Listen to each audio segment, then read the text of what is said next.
நூற்பா இது என்ன சொல்கிறக்கூடிய நூற்பா?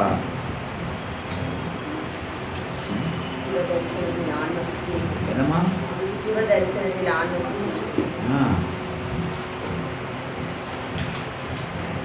இந்த 9ஆம் நூற்பா ஆன்ம சுத்தி, ஆன்ம சுத்தி பண்ணுமாறு உணர்த்துவது. ஆன்ம சுத்தி நான் மலை நீக்கம் இல்லையாம்மா? அப்போது இதில் நாம் அந்த 8ஆம் நூற்பாவில் சொன்ன அந்த இறுதி அதிகரணத்தின் மேலே அந்த சிவசமவாதிகள் எழுப்பின ஐயத்தை நீக்குவது.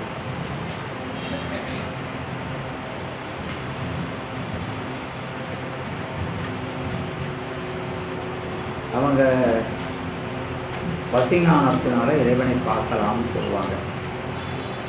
அதை மறுக்கிறது இல்லையா?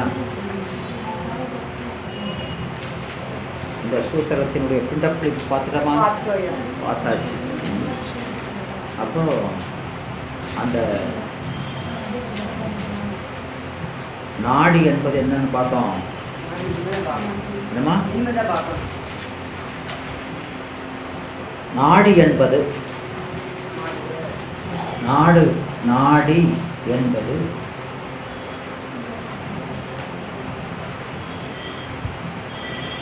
அது இகரையிற்கு வினை எச்சம் அன்று. அது வினை எச்சம் இல்லை. நாடின்னு ஈ வருதா இல்லையா? நாடின்னு இகரத்தை எழுதிடக்கூடிய எச்சம் இல்லை. எச்சத்தில் அப்படி வரும், அப்படி அது இல்லை. இந்த நாடி என்பது வியங்கோல். நாடுக என்பது நாடின்னு நினைக்கிறது. அப்போ அந்த இகரம் அது அப்படி தெரியும், சுத்திய விகரத்தில் அப்படி தெரியும் அப்படின்னு. அப்போ அதுக்கு ஒரு உதாரணம் சொல்றாரு. நன்று மண் ஏது நீ நாடாய் கூறுதி என்று அகநானூறு அதில் 268ஆவது பாட்டை எடுத்து காட்டுறார். அதில் சொன்ன மாதிரி இருக்கிறார். நன்று மண் அது நீ நாடாய் கூறுதி. அந்த நாடி என்பது எச்சமாகாது.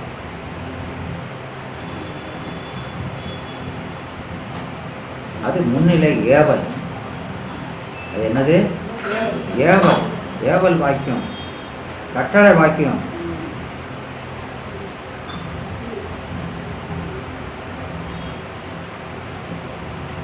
அப்போ அந்த ஊரிதி என்பது அவ்வாறு ஏவல் முன்று, அதாவது வினை முற்றாய் நிற்கும்.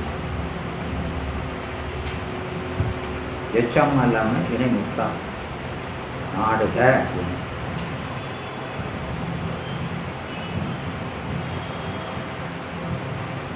முன்னிலை ஏவல் வாக்கியம், கட்டளை வாக்கியம்.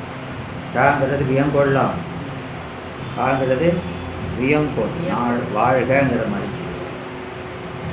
இதனை அகநானூரில் நன்று மன்னிது நாடாய் குருதி என்ற இடத்து கூலி என்பது கூலின்னு அந்த சொல்லிருக்காடியா, அந்த கூலிதி அப்படிங்கிறது கூறுக என்ற பொருளில் வருது. கூறுகங்கிறது அதுக்கு அர்த்தம். உன்னிதி ஏரி, ஏரி அப்படிங்கிறது அந்த ஈன்னு வருதாலியா, ஏரி இன்னு வருதாலியா, ஏகரம் கடைசியில் வருதாலியா. உன்னுதி, உண்ணுகான்னு அர்த்தம். உன்னிதினா உண்ணுக, உன்னுதி அப்படின்னு இகர ஈட்டில் வருதா இல்லையா? அதே மாதிரி அப்படின்னு சொல்லியிருக்கிறார். நாடி என்பது வினையச்சம் ஆகாது நாடுக என்ற பொருளில் இகரத்தை இறுதியாக உடைய முன்னிலை ஏவலாய் நின்றது. இதனை அகநானூரில் நன்று மன்னிது நாடாய் கூறுதி என்ற இடத்து மன்னனே ஆராய்ந்து கூறுக என நின்றது போல ஆராய்ந்து கூறுக அப்படிங்கிறது கூறுதினா. அதை பாடியத்தில் நாடி என்னும் நாடி எண்ணும் அப்படின்னு ஒரு வருவிச்சு வினை எச்சம் முடிவாக வைத்த அப்படி வினை எச்சமாக வச்சா நாடி அப்படிங்கிறது வினை எச்சமாக வச்சா எண்ணும் அப்படிங்கிறத ஒரு சொல்ல அங்கே கொண்டாந்து வைக்கணும். ஆராய்ந்து சொல்லும் அப்படி வச்சு அப்படி சொல்லணும்னாலும் சொல்லலாம். இல்லைன்னா இதை ஏவல் ஆக்கிக்கணும். நாடிங்கிறத நாடுக அப்படின்னு ஆக்கின்னு சொல்லலாம். இது அந்த அகநானூரில் அதாவது தலைவி தோழி இடத்துல சொல்றக்கூடிய ஒரு வாக்கியம். தோழி, நீ அறியாமல் பேசுகிறாய். அதாவது யானையும் புலியும் சண்டையிட்டு கொண்ட களத்தில் ஓடுகிற அந்த ரத்தம், போர்க்களத்தில் ரத்தம் புலால் நாற்றம் அடிக்கும், ஒரே நாற்றம் அடிக்கும். அங்கு பூக்கின்ற வேங்கை குழவி ஆகிய பூக்கள் அந்த புலால் நாற்றத்தை போக்கும். பூவின் மனம் அந்த நாற்றத்தை நீக்குது. அப்படிப்பட்ட மலைநாட்டில் தலைவன் அவன், இந்த நாட்டுக்கு அரசன், அவனுக்கும் எனக்கும் உறவு. அது காமம் கலந்த காதல் அல்ல. அவனை விரும்புகிறார் ராஜாவை. அது காமம் கலந்த காதல் அல்ல என்றால் மிகவும் நல்லது. அதனால் நீ தேடித் தருவது என்றால் அதனை தேடித் தருவதென்றால் அவனிடம் செல்லும்படி கூறு. நான் வெறும காமத்தினால் அவனை விரும்பலை அப்படின்னு தெரிஞ்சால் அவன்கிட்ட போய் சொல்லு. வெறும் காமம் என்றால் வேண்டாம், அவன்கிட்ட போய் சொல்ல வேண்டாம் என் காதலை அப்படின்னு சொல்கிறா. எனவே அந்த யானை அழகிய நெற்றியில புள்ளிகளும் வரிகளும் கொண்ட அந்த யானை அது பழிக்கு நாணுதலும் உள்ளன்போடு கூடிய நட்பும் இல்லாதவரை நான் தேர்ந்தெடுக்கிறேன் என்றால் அப்படிப்பட்டவன் என்னை தவிர வேறு யாரும் இந்த உலகத்தில் இருக்க முடியாது. நான் அவன்கிட்ட அன்பு இல்லாமல் அவனை தேர்ந்தெடுத்திருந்தா என்னை மாதிரி மோசமானவா இருக்க முடியாது. தவிர யாரும் இந்த உலகத்தில் இருக்க முடியாது. என் உயிர் போன்றவள் நீ, என் தோழி, அவளுக்கு ரொம்ப நெருக்கமாக உடையவள் நீ. உன்னோடும் நான் கலந்து பேசவில்லை. மூங்கில் போன்ற சுற்றம் கொண்டவர் என் தந்தை. மூங்கில் நிறைய கிளைகள் இருக்குமா இல்லையா? அதுபோல் இவருடைய அப்பாவுக்கு உறவுகள் நிறைய இருக்குது. அப்படிப்பட்டவர் என் தந்தை. அந்த சுற்றத்தாரும் அவங்க கூட கலந்து நான் இதை பற்றி பேசலை. உங்கள்கிட்டையும் இவன் மேலே இருக்க காதலை பற்றி கலந்து பேசலை. நானே என் இச்சைப்படி என் தந்தை வீட்டு வாயிலை கடந்து சென்று, வீட்டு வாசலை கடந்து போகக்கூடாது, இவன் அதை கடந்து போய் அவனோடு உறவு கொண்டேன். பெரும் பழிக்கு ஆளானி என்ன செய்வேன் என்று சொல்லி இது அறியாய் வாழி தோழிங்கிற அந்த பாட்டில் நீ இதை ஆராய்ந்து இது எப்படிப்பட்டது என்று சொல்வாயாக அப்படின்னு சொல்கிறது. கூறுதீனா ஆராய்ந்து இதுக்கு சொல்வாயாக அப்படின்னு வருது. அதை எடுத்து இந்த உதாரணம் காட்டுட்டார். எனவே இங்கே அதாவது ஐ ஆய் இகர ஈட்ட மூன்று ஐ ஆய் ஈ என்ற அந்த மூணு விகுதிகளை உடைய சொற்கள். ஐன்னு முடிகிற சொல்லு, ஆயின்னு முடிகிறது, ஈன்னு முடிகிற சொல்லு, இதை விகுதியாக வர்றது. அந்த இறுதியிலே உடைய அந்த சொற்கள் ஏவல்ல வரும். அது ஏவல் வாக்கியமாக, ஏவல்னா கட்டளை, கட்டளை வாக்கியமாக வரும்.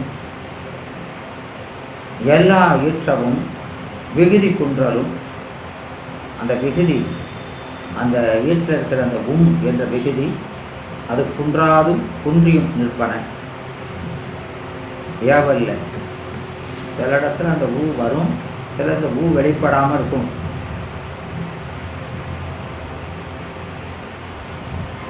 எனவே 23 ஈற்று மொழிகளும் முப்பால் ஒருமை முன்னிலை மொழி, மேற்படி ஒருவன் ஒருத்தி ஒன்று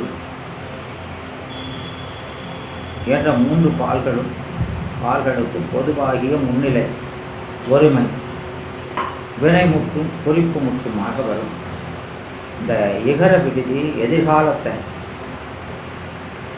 இடைநிலையின்றி தானே காட்டுதல், அது பதையல்ல சொல்லப்படக்கூடிய ஒரு செய்தி. இந்த ஏவல் வினைமுற்று தெருநிலை வினை ஒன்றுக்கே உரியதாக இருக்கும் உண்மை கொடுத்து பிரித்தார். எனவே இந்த ஆய், ஈ, அல், ஏல், ஆல் என்ற விகுதிகளை உடைய சொற்கள், அந்த வினை சொற்கள், ஆய்ங்கிற விகுதி புணர்ந்து கெடுதல், குன்றி பகுதி மத்திரம் நிற்கும். உன்னாய் அப்படின்னு, உன்னாய்னானது உன்னுதிங்கிறது உன்னாய், உன்னாய்னா உண்க அப்படின்னு அர்த்தம். உன்னல், உன்னேல் அப்படிங்கிறது. அதனால அது முன்னிலை ஒருமை வினைமுற்று.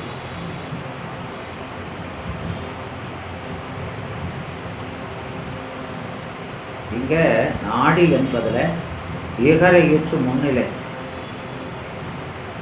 ஏவல், அது முன்னிலை ஏவல். முன்னால் இருக்கிறவனை நாடுகன்னு முன்னிலையிலே ஏவறது சொல்லு. நாடி என்னும் எனக்காட்டி அப்படி வைக்கிறவங்க வைக்கலாம். நாடிங்கிறத நாடுக அப்படின்னும் சொல்லலாம். நாடின்னு அப்படியே சொன்னால் நாடி எண்ணுக என்னும் அப்படிங்கிற சொல்ல வருவிச்சு சொல்லணும். இல்லைன்னா நாடுகங்கிறது நாடின்னு நிற்குது அப்படின்னு சொல்லணும். 2 மாதிரி சொல்லலாம்ங்கிறார். சிந்தையின் கண் எங்கே நாடணும்? எதை கொண்டு நாடணும்? ஞான கண்ணின் இருக்கல, கண்ணினால். சிந்தையின் கண் என்பது 7ஆம் வேற்றுமை, எடப்பொருள். அது வெளிப்படாமல் சிந்தை நாடி அந்த கண் உறுப்பு 7ஆம் வேற்றுமை உறுப்பு தொகையாக இருக்குது. தொகைனா மறைஞ்சு நிற்குது. சிந்தை நாடி தானே இருக்குது. இங்கே சிந்தையின் கண் நாடின்னு இல்லையா? அது தொகை. தொகைனா தொக்கு, மறைஞ்சு நிற்குதுன்னு அர்த்தம். அப்போ நாம் சொல்லும் போது சிந்தையின் கண் நாடுகன்னு சொல்லணும். அப்போது இந்த முதல்நிலை தொழிற்பெயர் நாடுகங்கிறது தொழிற்பெயர். அதில் அந்த உராய் துணை தேர்த்துன்னு வருதா இல்லையா? வருதில்லாமா? அந்த உரா அப்படிங்கிற சொல்லு இப்போ நாடிங்கிறதுக்கு சொல்லி முடிச்சிட்டாரு. அப்புறம் உராங்கிற சொல்லு எடுத்தா உராய் துணைங்கிறதுல உரா என்பது அது முதல்நிலை தொழிற்பெயர். முதல்நிலைன்னா பகுதி. தொழில்னானது உலாவுதல் என்ற தொழில். அல் விகுதி பெற்றால் தொழிற்பெயர். உலாவுதல் அப்படிங்கிறது அதை அல் மறைஞ்சி உலவு அப்படின்னு இருக்கா இல்லையா? அந்த உலவுங்கிறது குறுகி உரான்னு இருக்கு. உலாவுதலில் அதிவேகம் உடைய, துணைனா வேகம். துணைங்கிறது என்னது? ரன்னகரம் போட்டிருக்கா இல்லையா? 2 சுழி தானே போட்டிருக்குது. அப்போ துணை அப்படின்னு சொன்னால் அது விரைவை குறிக்கிறது. உலாவுதல்ல அதிவேகம் உடைய தேர். தேர் போகும். தேர் எப்படி போவோம்? தேர் ஊரில் போகலாமா? அதான் அந்த வீடு ஒரு தெருக்கு தேர் இருக்க. தேரை நிப்பாட்டி வச்சுட்டு ஒரு 4 நாள் இங்கே இருக்கலாம் தானே. அப்போ பைய போகும் இல்லையா? இது அப்படி போகல, அசம்பந்தம் பிடிச்ச தேர் இல்லை. இது எப்படி போகுது? வடு வேகமாக போகுது. எந்த தேர்? இந்த பேய் தேர். இந்த தேர் காணல்ங்கிற தேர். காணல்ங்கிற தேர். இந்த தேர் மாதிரி பைய போகாது, வேகமாக போகும். அதனால அது என்ன சொல்றாரு? உலாவுதலின் கண் அதிவேகம் உடைய தேர். உலகத்து தேர் போல பைய போற தேர் இல்லை, வேகமா போற தேர் அப்படின்னு குறிக்கிறார், சொல்றார். அதனால அந்த உரா ஆங்கிறது என்னது? எதிர்மறை விகுதி. ஆங்கிறது என்னதுமா? எதிர்மறை. பற்றா நின்றாரை அப்படின்னா என்ன அர்த்தம்? பற்றா அப்படின்னு ஆண் வருதுல்ல, அவன் பற்றா நின்றாரை அப்படின்னா என்ன சொல்லணும்? அதுக்கு பற்றாம நின்றாருன்னு சொல்லக்கூடாது, பற்றின்னு மாற்றி சொல்லணும். எதிர்மறை. புரியுதா? இப்போதான் சார் வந்திருக்கேன். புரியுதாம்மா? பட்டான் நின்றாரு, பட்டாம நின்னாம சொல்லக்கூடாது. ஆங்கிறது ஆ பட்டா கிருக்கின்றதுலாம் எதிர்மறையில் வரும். விளங்குதா? அதனால அந்த ஆ பற்றி அப்படிங்கிறது. அதனால அந்த எதிர்மறை விகுதி ஊரா. ஊரா உலாவுதலில் அதிவேகம் உடைய அந்த ஆங்கிறது அப்படி எதிர்மறையில் வர்றத அதுக்கு ஓமை சொல்கிறார். ஆங்கிறது பட்டான்னு எடுத்து சொன்னோம்ல, அது மாதிரி அவரு ஆங்கிறது பரவா குழவி. குழவினானது ஒரு சின்ன பூச்சி, பறந்து போகிற பூச்சி இல்லையா? பரவாத குழவி, அது பறக்கும். பரவாத குழவினது முல்லைப்பூ. அந்த முல்லைப்பூ பார்க்கறதுக்கு ஷேப்பில் அந்த குழவி மாதிரி இருக்குது. இருக்குதா? மெல்லுசா நிலமாக இருக்கா இல்லையா? ஆனால் அது பறக்காது. இந்த குழவி பறக்கும். பறவா குழவினா பூவு, பறக்கிற குழவினா பூச்சி. அப்போ பறவா பறக்க முடியாத குழவி அப்படின்னு சொன்னால் அது முல்லையை குறிக்கும். அப்போ அந்த ஆங்கிறது எதிர்மறை, பறக்க முடியாத. பாயா வேங்கை. பாயா வேங்கைனா பாயுத வேங்கையிலிருந்து வேறுபட்டது. எது? வேங்கை மரம். குட்டாத வில். குட்டா வில். குட்டா வில். குட்டா வில்னானது ஏமா வில்லுன்னா ரெண்டு பக்கத்தையும் கூட்டியிருப்பாங்களா இல்லையா? கூட்டாத வில். வானவில்.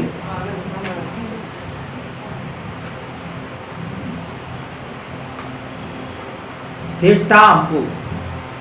தீட்டாத அம்பு. தீட்டா அம்பு. அம்புன்னா கூர்மையா இருக்குமா இல்லையா? இது தீட்டாத அம்பு. எது என்னது? அம்பு அப்படின்னா நீர். அம்புச்சம் மழைக்கு பேரு. அது கூர்மையாலாம சரசரன்னு வருது, விழுதாலியா? மேலே இருந்து பாய்தாலியாமா? அதுக்கு என்ன பேரு? தீட்டாத அம்பு. அம்புனா நீர். அது கணைகள் பொழிவது போல விழுதான்.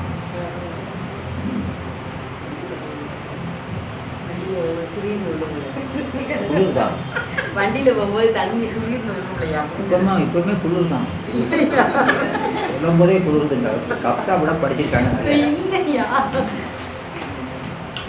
வண்டியில போகும்போது தண்ணி சிலிர்னு விழுயா மழை பெஞ்சு. எந்த வண்டியில? வண்டியில நம்ம போனோம்னா பாப்பு மழை பெய்தாங்க. அப்போ காணா காணாக்கண். காணா காணாக்கண் என்னது? மயில் கண். அது கண்ணு மாதிரி இருக்கா இல்லையா? மயில் பீலி. ஆனால் அது பார்வை கிடையாது. பார்க்காதுலாமா? ஏமா மயில் மயில் தோகை இருக்குல்ல, அதில் கண்ணு மாதிரி இருக்குல்ல, ஆனால் அதுக்கு காட்சி இருக்காது. கண்ணு மாதிரி இருக்கும், ஆனால் பார்வை கிடையாது. அதனால அதுக்கு என்ன பேர்? காணாக்கண். காணுத கண்ணா இந்த கண்ணு, காணாத கண்ணா மயில் பீலின்னு சொல்லணும். மயில் கண்.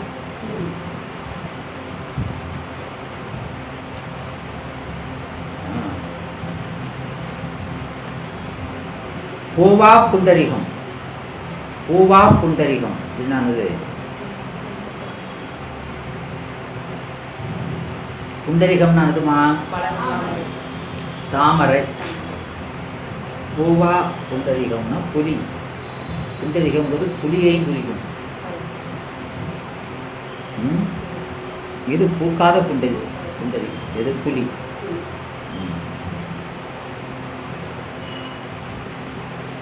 புலியூர் புண்டரிகபுரம். புலியூர் எது? ஏன் புலியூர்? புலியூர் ஏமா அது புலியூர்? வியாக்கர பாதர் இருந்து பூஜிச்சாரா இல்லையா, அதனால புலியூர். புலிக்கால் முனிவர் இருந்து பூஜித்ததால் புலியூர்.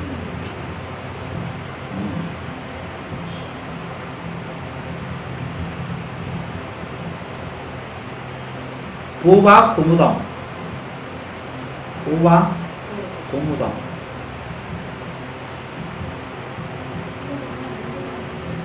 பூவா குமுதம்னா என்ன? குமுதம்னா அது ஒரு யானை. அட்டத்திக்கஜங்கள் இருக்காதியா, 8 திகழ் என்ற யானையில் நிறுதி திசையில் இருக்கிற யானைக்கு பேர் குமுதம். குமுதம்னா அது எதை குறிக்கும்? குமுத மலர். குமுதம் அல்லி. அல்லி மலருக்கு என்ன பேர்? குமுதம். இது பூக்காத குமுதம். இது யானை.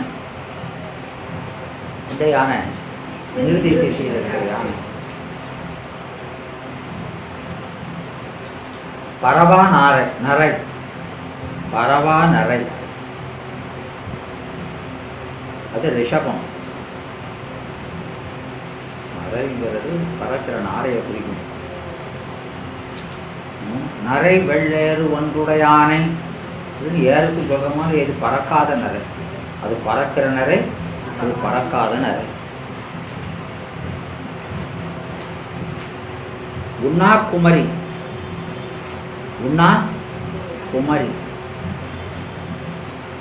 குமரின்னா சோறு. குமரின்னா சோறு. சாப்பிட முடியாத சோறு. எது? தாழம் பூவில் வெள்ளையார் நடுவில் இருக்கிறா இல்லையா, தாழம் பூவில் உள்ள மகரந்தம் இருக்கலாமா, சோறு மாதிரி விட விடைன்னு இருக்கா இல்லையா, ஆனால் அதை சாப்பிட முடியாத சோறு. அதனால அதுக்கு உண்ணா குமரின்னு பேர். சாப்பிட முடியாத தாழ்.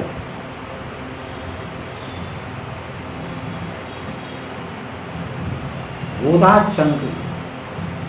ஊதா சங்கு. சங்குன்னாங்கிறது, சங்குங்கிறது நம்ம கணைக்காலுக்கு பேர். கணைக்காலுக்கு என்ன பேர்? சங்கு. சங்குன்னா ஊதுற சங்கு. இது ஊத முடியாத சங்கு, கணைக்கால். இப்படி நிறைய இருக்கு தமிழ்ல. விளங்குதாமா? அதுபோல இங்க அந்த ஆங்கிறது ஊரா, ஊற முடியாத. யாரும் யாருன்னா ஆள் யாரி போவாங்க? ஊர்தி. யாருன்னா என்னது? ஊர்தி. ஊர்தினா என்னது? வாகனம். ஊர்ந்து செல்லக்கூடிய வாகனம், அமர்ந்து செல்லக்கூடிய வாகனம். இந்த தேர் மேலே யாரும் யாரி போக முடியாது. எது மேலே? எந்த தேர் மேலே? பேய் தேர் மேலே. அதனால அதுக்கு என்ன பேர்? ஊரா தேர். யாரும் ஏற முடியாத தேர் அப்படின்னு ஒரு பொருள். அதை முதல்நிலை தொழிற்பெயராக்கி உலாவுதல் அதிவேகமுடைய, நகர்ந்து போகிறதுல அதிவேகமுடைய தேர் அப்படின்னு சொல்லலாம். 2 விதமாக சொல்லலாம். ஏறி போக முடியாத தேர்ன்னு சொல்லலாம். இல்லைன்னா வேகமாக போகிறது, உலகத்தேர் மாதிரி பைய ஆடி அழிஞ்சு போகாமல் காலங்கள் வேகமாக போதா இல்லையா, வேகமாக போகக்கூடிய தேர்ன்னு சொல்லலாம். ஏன்னா அந்த ஒரு என்றால் ஒருவரால் கூறப்படாத தேர், வேகத்தை உடைய தேர், 2 விதமாக.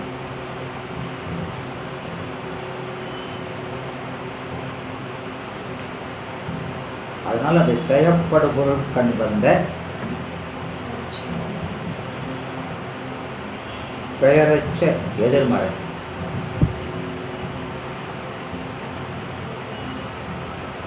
அப்படின்னு சொல்லலாம். அது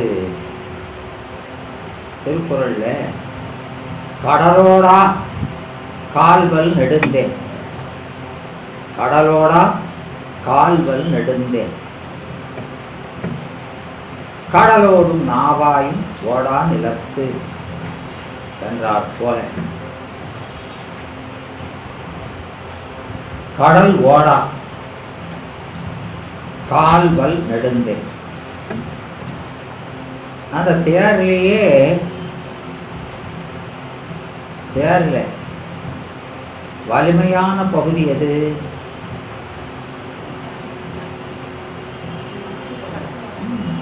அதான் சக்கரம். அதனுடைய அதான் கால். தேர்கால் என்னன்னா, தேருக்கு எங்கே சார் கால் இருக்குங்க? அதே சக்கரம் தான் கால். ஊர்ந்து செல்லதுக்கு கருவியாக இருக்கக்கூடிய சக்கரத்தை தான் தேர்கால். தன் மைந்தனை விடறினான்னு வருதா இல்லையா? சார் தேருக்கு எங்கே கால்? அது சக்கரத்தை இல்லையா?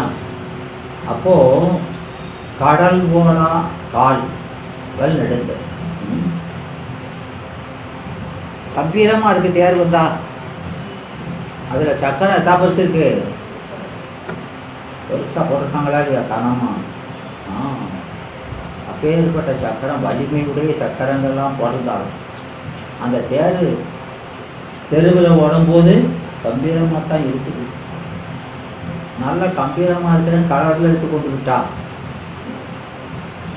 ஏமா கடலில் எடுத்து கொண்டு விட்டா என்ன ஆகும்?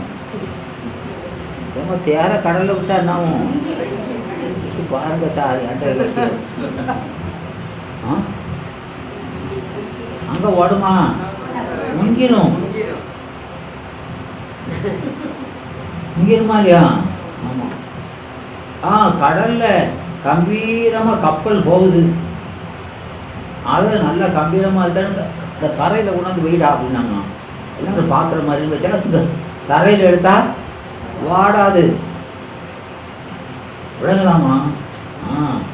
அதனால் இங்கே அந்த தேர் எப்படி அது கடலில் ஓடாதோ அதுபோல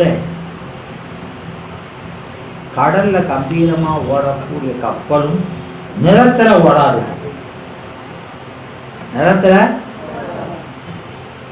இது எதுக்கு சொல்கிறாரு? இது பெரிய அதிசயமாயா இதை சொல்கிறது?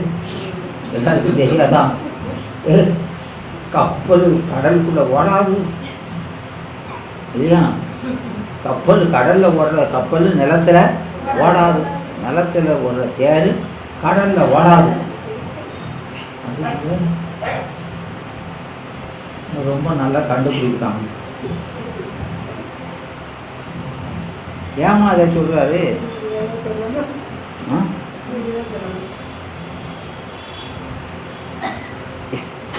அதான் சொன்னதுதான் ஞாபகம் வருது.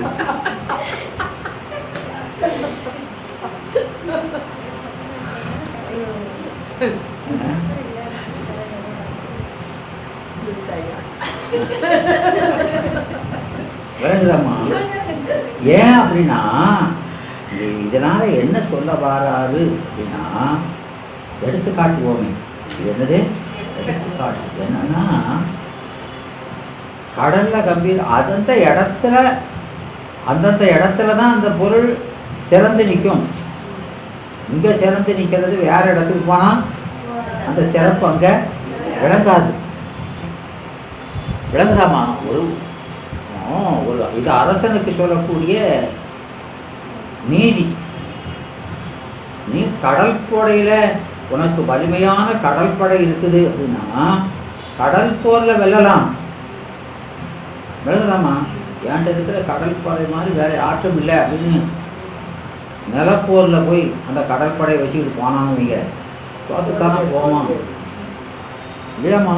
இல்லை நிலத்தில் பெரிய யானைப்படை இருக்குது இல்லையாம்மா? யானைப்படை ரொம்ப வலிமையானது இல்லையா? அவனை அந்த யானைகள்லாம் கூட்டி கடலில் இறங்கிட்டான்னு வைங்க,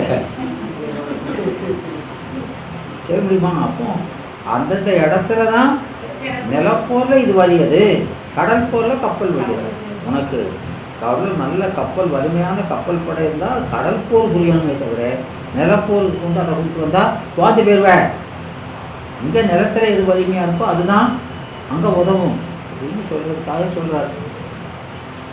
புரியுதாம்மா? அதனால இது எதுக்கு சொல்கிறாங்க? வாடான்னு வருதா இல்லையா? அந்த எதிர்மறைக்காக சொல்கிறேன். எதுக்கு இதை சொல்கிறாங்க? கிருதன்னு வருது. அதை இதுக்கு ஓமி என்ன சொல்றாருன்னா, இந்த பொருளுக்கு திருத்தார் இங்க ஊறப்படாத தேர் அப்படி ரெண்டு சொல்றாரா இல்லையா? வேகத்தை உடைய தேர் என்று சொல்லியிருக்கிறார். இதுக்கு உதாரணம் என்ன சொல்றாருன்னா, திருத்தார் நன்றென்றேன் தீயன், திருத்தார் நன்றென்றேன் தீயன் என்பது 39,000. 39,000 ஓ காளி சரியம்மா, 39,000 தானம்மா?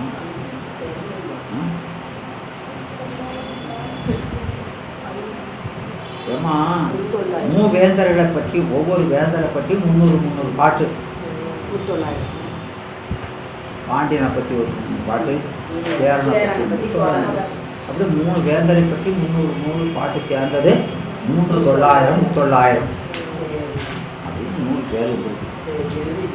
ஓ சரி இருக்கட்டும். அதில் அந்த சோழ மன்னனை பற்றி பாடக்கூடிய அந்த இதில் இது வருது, திருத்தார் நன்றே டிஎன் அப்படிங்கிறது. அப்போ அந்த சோழ மன்னன் பவனி வரான். பவனின்னா தெரியுங்களா? பவானி இல்லை, பவனி. பவனின்னா அதுமா உலா வாரம்.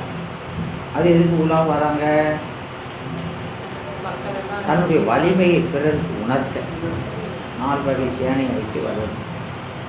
இவ்வளோ பெரிய படம் என்கிட்ட இருக்குது ஜாக்கிரதைன்னு காமிக்கிறதுக்காக அப்படி வர்றது. இல்லையா? ரிபப்ளிக்கு பேரேடு வச்சாங்களா இல்லையா? அதெல்லாம் அப்படித்தானே, விளங்குதாம்மா? அதுபோல் மன்னன் வாரான். அப்போது யானை மேலே கம்பீரமாக வாரான் ராஜா. அவன் வரும்போது பெண்கள், பருவமடைந்த பெண்கள்லாம் அந்த காலத்தில் வெளியே வரமாட்டாங்களா இல்லையா? வரமாட்டாங்க. அப்போ அவங்க மாடத்தில் இருந்து பார்ப்பாங்க, வீட்டு மாடத்தில் இருந்து. அப்படி பார்க்கும்போது ஒருத்தி அந்த யானை மேலே வரும்போது பார்க்குறேன். அந்த யானையை பார்க்குறேன். அந்த யானையை பார்க்கும்போது அந்த யானையினுடைய தலை, இல்லையாம்மா? அந்த பெரிய உருவம் கொண்ட யானைக்கு தலை தானே பிரதானம். அந்த தலை பெருசாக இருந்தால் கம்பீரமாக இருக்குமா இல்லையா? அந்த தலையினுடைய இதை பார்த்து ரசிக்கான் அப்படின்னு அந்த யானையினுடைய சிரசை பார்த்து ரசிக்கிறான். விளங்குதாம்மா? அந்த யானை அப்படியே நடந்து போயிடுமா இல்லையா? போகும்போது அவளை கடந்து போகும்போது அந்த நினைவும் அதோட போயிடுது. அவள் பக்கத்தில் நூற்றி நிற்கிறான் கோழி. அவளும் அதே மாதிரி பார்க்குறான். அவள் அந்த தலையை பார்க்கறத மட்டும் இல்லாமல் அந்த தலையில் போட்டிருக்க முகப்படாம் இது என்ன வேலைப்பாடு செஞ்சுருக்குது அப்படின்னு அதை பார்த்து ரசிக்கிறான். அவளும் போனான். அது யானை தாண்டி போகும்போது அதுவும் போயிடுது. ஒருத்தி இந்த யானை தலையை பார்த்தா, அந்த முகப்படாத்தை பார்த்தா, அப்புறம் அது மேலே வந்துருக்கிற ஆளை பார்த்தான். அது மேலே வரக்கூடிய அந்த மன்னனை பார்க்குறான். விளங்குதா? அந்த மன்னனுடைய அழகை பார்க்குறான். அதனால அந்த யானை கடந்து போனாலும் அந்த நினைவு அவளை விட்டு கடக்க மாட்டேங்குது. மற்ற 2 பேருக்கும் போயிட்டுது, இவளுக்கு மட்டும் போவனான்னு சாதி. அவள் என்ன சொல்றா? அவள் சொல்றா, திருத்தான் நன்றேன் பிரியன்.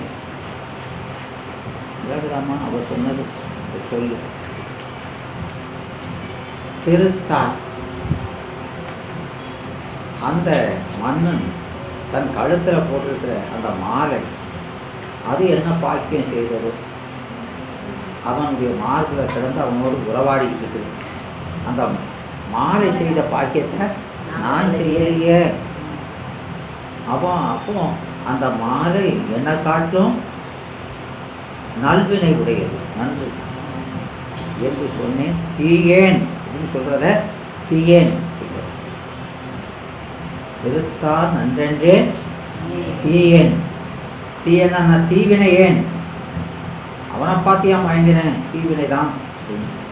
விளங்குதாமா? அப்போ அங்கே தீயேன்னு சொல்ல வேண்டியதை தீயேன். ஏன் அப்படி சொல்லிட்டா? தீன்னு இழுக்க முடியலையா? ஏன் மயங்கிட்டா? அதுலையா? விளங்குதாமா? அந்த மயக்கத்தில் எழுத்தே சுருங்கி போச்சு. என்ன தமிழ் எப்படிலாம் இருக்கு பாருங்கம்மா. அந்த கற்பனை இதெல்லாம் பார்த்தீங்களா? இதே இருந்தால் கூட நயங்கள் இருக்கா இல்லையா? விளங்குதாம்மா? இப்போ நீங்கள் ஒன்று பேசிகிட்டு இருக்கும்போதே தூக்கம் வந்துடுது, சொல் குளறி ஒரு மாதிரி போயிருந்தா இல்லையா? அவன் தீன்னு போய் தீயன்னு அப்படின்னு ஆயிடுச்சு வந்துச்சு. தமிழ் நல்லா இருக்கா இல்லையா? நல்லா தான் இருக்கு. அப்போ அந்த இடத்துல அவனுடைய வாக்கியமா அந்த மாலை கூட நல்ல இது செஞ்சுருக்குது. அது இப்போ நாம் இதெல்லாம் படிக்கிறோம்ல, திருப்புகழில் மற்றதுலலாம் அந்த முருகப்பெருமானுடைய மாலை, அந்த மாலையை தந்தால் எனக்கு அணிமாலை தந்து அப்படின்னு சொல்கிறாரா இல்லையா? அப்போ அப்படி பெருமான் மீது மயங்குறோம்.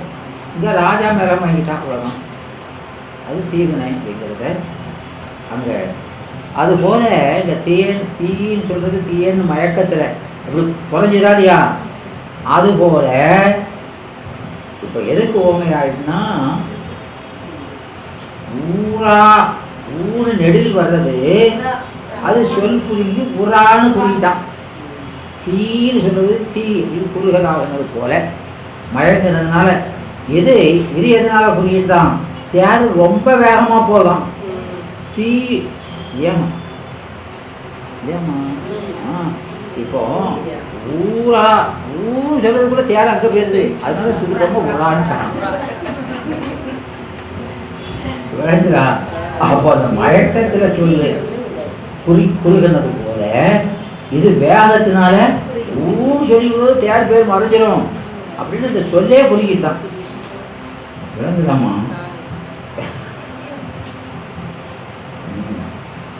அதனால அந்த கப்சாடு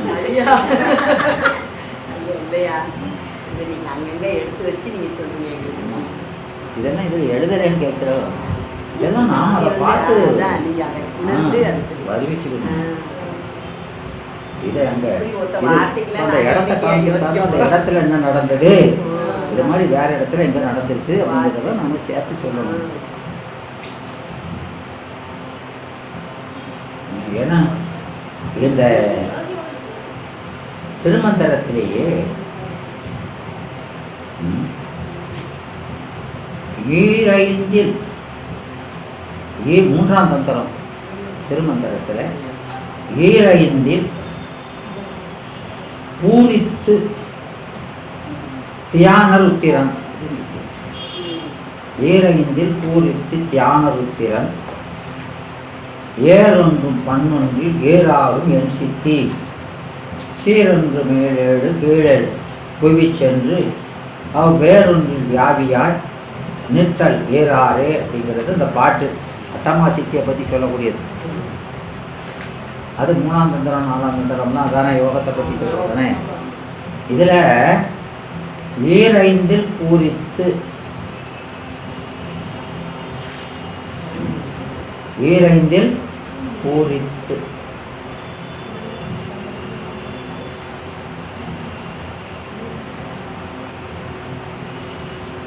தீயான ருத்திரன், தீயான ருத்திரன் என்பது உருத்திரன்கிறது தீவண்ணன் தானே, தீயானங்கிறது தியானன் புரியுது. இதே தானே இங்கே வருது.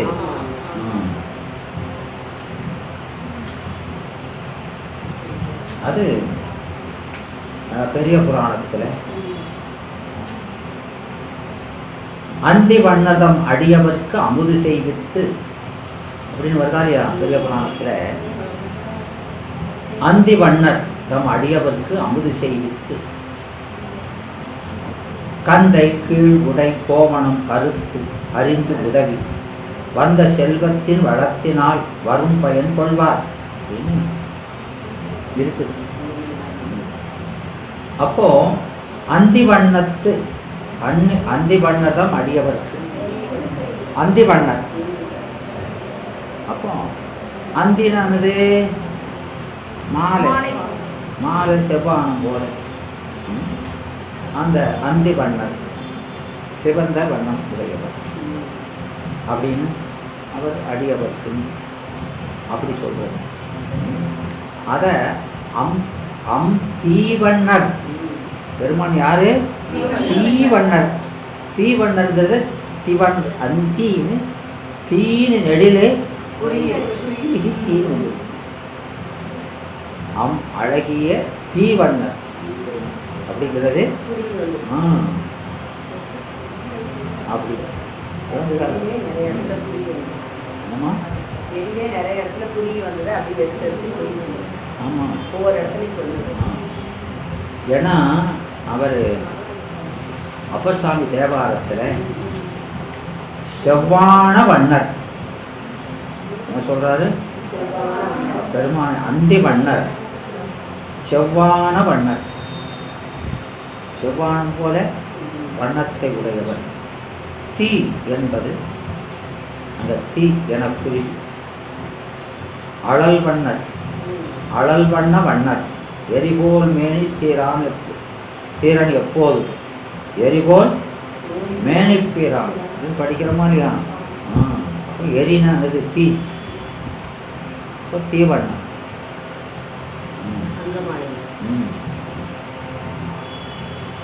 செந்தீ வண்ணர் செம் தீ வண்ணர் படிக்கிறார். தீ வண்ணர் திறம்பொழிந்து இது பல இடத்துல வருது. செவ்வான வண்ணர், செந்தி வண்ணர், செவ்வண்ணர், செவ்வான வண்ணர், செந்தி வண்ணர், செங்குன்ற வண்ணர், செவ்வண்ணர்.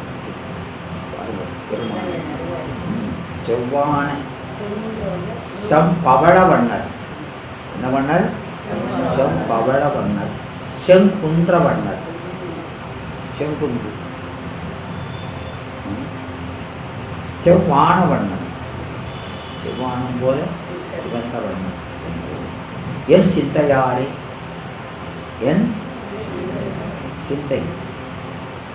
எந்த சிந்தை? செய்ய சிந்தை. செய்ய சிந்தையில் செவ்வண்ணர். என்னுடைய செய்ய சிந்தை. செய்யணும் செய்யணுமா? செய்ய சிந்தைனா அறிவு இல்லையாமா? குற்றமில்லாத அறிவு. செய்யணும்னா குற்றமில்லாத அறிவில் அந்த செய்யவண்ணர் இருக்கிறார். செவ்வண்ணன் விளங்குதாமா? எத்தனை விதமாக எப்படிலாம் படிக்கிறாங்க எல்லாத்தையும் சுழிக்கலைஞரோ பேருன்னு வருது சார். எனவே அந்த தென்னவனாகிய பாண்டியன் அவன் வரும்போது இப்படின்னு சொல்கிற மாதிரி இங்கே அந்த நாம் நல்ல நிறைய உதாரணம் பார்த்தோமா இல்லையா? அதெல்லாம் இங்கே பொருத்திக்கணும். அதனால் இங்கே பெருமானை நாம் இதை சொன்னது போல பெருக்க பிதற்றிலேன், பெருக்க பிதற்றிலேன், பேய்த்தேர் நினைந்து என். பேய்த்தேர்னானது ஆனது, அது நம்ம திருமந்திரத்தில் பேய்த்தேர் நினைந்து என். கழுதின் தேர்க்குலம், கழுதின் தேர்க்குலம் என்று கம்பராமாயணம் சொல்லும். கழுதுனானது பேய், தேர்க்குலம் பேய்த்தேர் குலம், பேய்த்தேராகிய காணல் நீர். அது சித்தியாரில் கழுதி ரதம் தான் வரும். கழுதினா பேய். ஏன் அதை பேய்ங்க? ஏமா காணல் நீரப்போ ஏமா பேய்ங்க? என்னம்மா வேகமாக போனால் எல்லாத்தையும் பேய்ங்களோ? அதுக்கு இல்லை, அதை தேர் போல போகிறதுன்னு சொல்கிறோம். தேர் மாதிரி பூந்து போடுறதுனால அதை தேருங்கிறோம். பேய்க்கு கால் கிடையாதா இல்லையா? இதுக்கு இந்த தேருக்கு சக்கரம் இல்லைல்ல, சக்கரம் இல்லாமல் போகுதுங்கிறத கால் இல்லாத தேர் பேய் தேர். பேய்க்கு கால் இல்லைன்னு சொல்கிறோம்லாமா? சொல்ல முடியும். காலுங்கிறது தேருக்கு, காலுங்கிறது சக்கரம். இந்த காணல்னு இந்த தேருக்கு சக்கரம் இல்லை, அதனால அதுக்கு பேய்க்கு. புரியுதா? சரி, இப்போ இந்த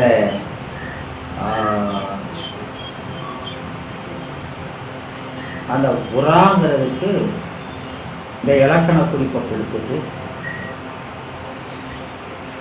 சொல்கிறார். அந்த கற்பனை, அந்த உராத தேர், உர முடியாத தேர் அப்படியெல்லாம் சொல்றது ஒரு நயம். அது குமரகுருபாரர் சொல்லுவார். குமரகுருபாரர் தெரியுமில்லாமா? அவர் சொல்றாரு. என்னம்மா?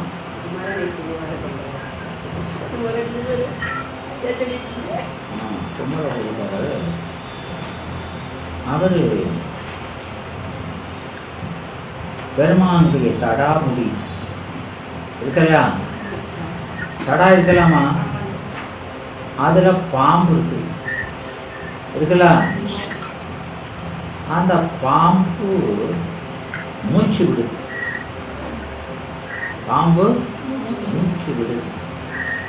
அந்த மூச்சு விடுததுல புசு புசுன்னு பாம்பு புசு புசுன்னு சீருமா இல்லையா? புசு புசுங்கிறது அது காற்று தானே, அப்படியே புஷ் புஷ்ஷுன்னு சீறிக்கிட்டு இருக்குமா இல்லையா? சீருது.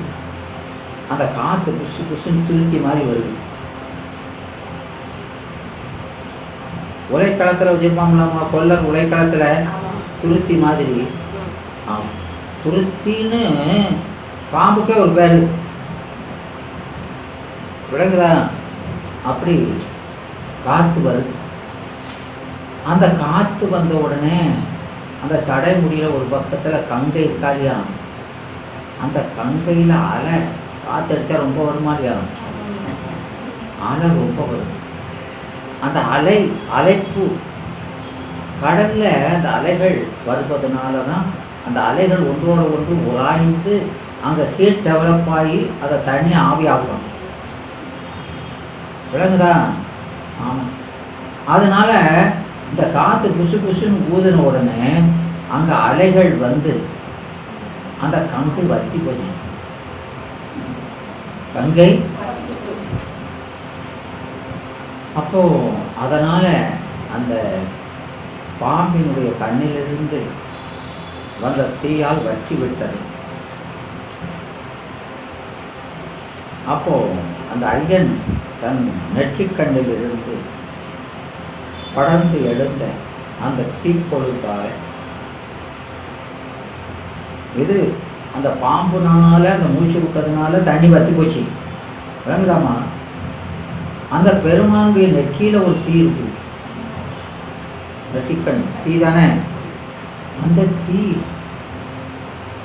இது புஷு புஷுன்னு தீயை போய் ஊதுனா செய்யும், தீ மேலே எரியுமா இல்லையா? அந்த தீ கொழுந்து விட்டு எரிஞ்சு மேல இருக்கிற சந்திரன் உருகிட்டான் தீல. சந்திரன் சில மேல வச்சிருக்காரா இல்லையா? அந்த சந்திரன் தீயில என்ன ஆயிடுதான் உருகி, அது ஏற்கனவே தேஞ்சு போயிருக்கு. அது உருகின உடனே அமுது, சந்திரன் அமுதத்தை பொழியுமா இல்லையா? அமுதை பொழியும் நிலவே அப்படின்னா இல்லையா? அது அமுதத்தை பொழிதான். அந்த அமுதம் பொழிஞ்சு வற்றுன அந்த கங்கையை நிரப்புதான். அமுதத்தால் நிரப்பிட்டான். வெறும் நீரால் இருந்த கங்கையை அமுதத்தால் நிரப்பிட்டு. விளங்குதாமா? அப்படின்னு சொல்லி இந்த சந்திரங்கிறது ஆன்மாவை குறிக்குமா இல்லையா? பெருமானை நினைத்து உடல் நோவ தவம் செய்தால் உன் அறிவிலே அமுதம், அங்க அங்க நீர்கிறது அறிவு, அந்த அறிவு பற்றி அமுதம் பெருகும். அப்படி அந்த பாட்டை அப்படி கொண்டு இசைக்கிறார். நல்லா சொல்லியிருக்காரா இல்லையா? இதே போல நம்ம ஆதீன வித்வான்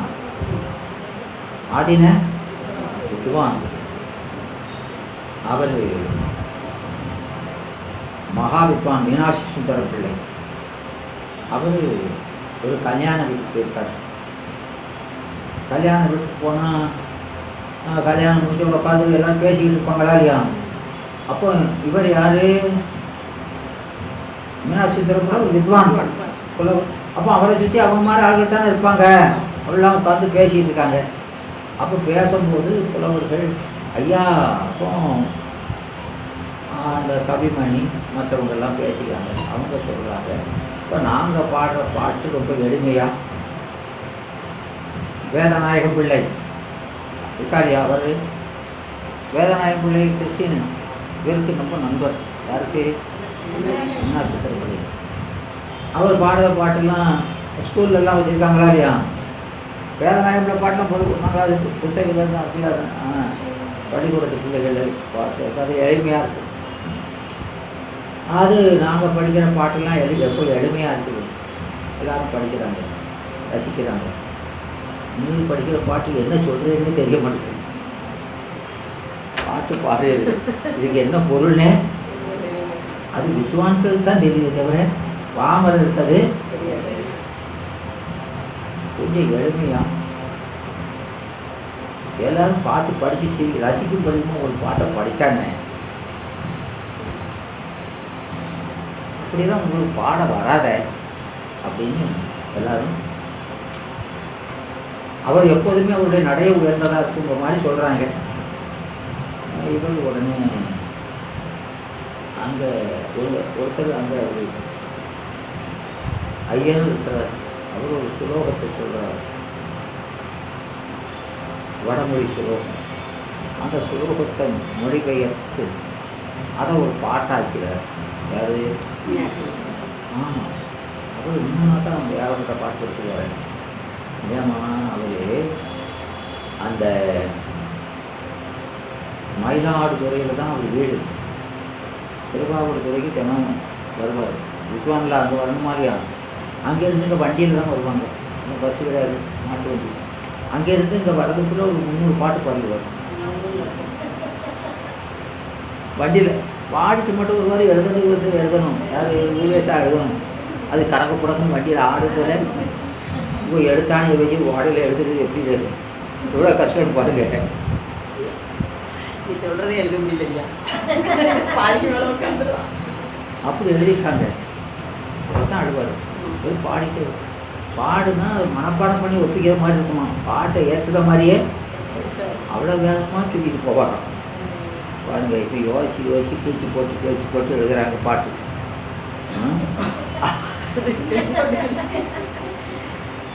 அவர் அப்படி உடனே அப்போ பாடுறாரு. உடனே அவர் ஒரு பாட்டை நெற்றியில் நீர் புனைந்திட. ஐயா, நெத்தினா நீர் இருக்கணும்ல, நீரில்லா நெற்றி பால். நாமெல்லாம் நீர் பூசணும்னு சிவபெருமான் முதல்ல பூசி காமிக்கிறார். அவர் எடுத்து பூசுகிறார். யாரு? அவர் நீர் பூச, அப்படி பூசும்போது இந்த புருவத்திலிருந்து இந்த புருவம் வச்சானா தானே அளவு,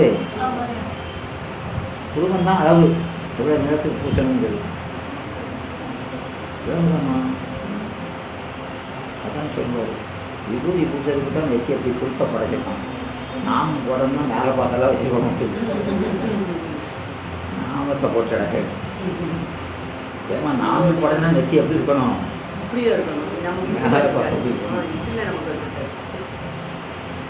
அதனால எல்லாரும் விபூதி தான் பூசணுங்கிறது.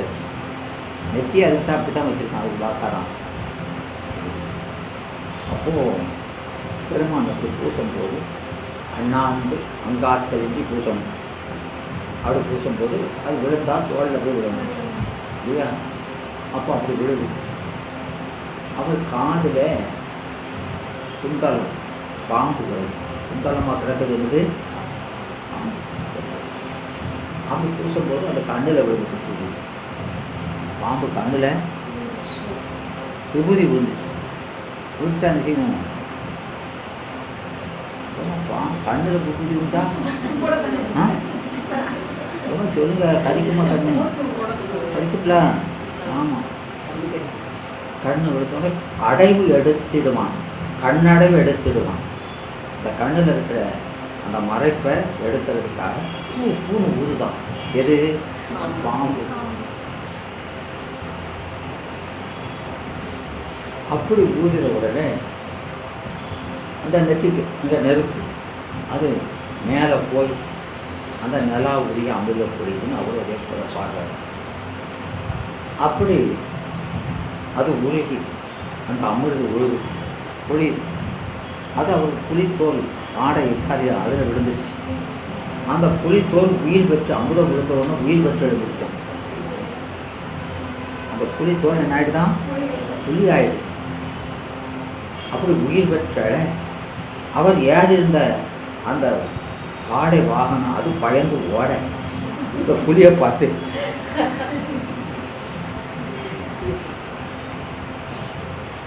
ஓட பெருமான் இதை பார்த்து சிரிச்சாராம். அவர் சிரிக்கிறத பார்த்து எல்லாரும் சிரிச்சாங்க அப்படின்னு பாடுறாரு. உள்ளபடியே எல்லாரும் சிரிச்சுட்டாங்க. இப்படி சிரிக்கிற மாதிரி பாடும் படிக்க முடியும், பாடி காட்டிருக்காரு.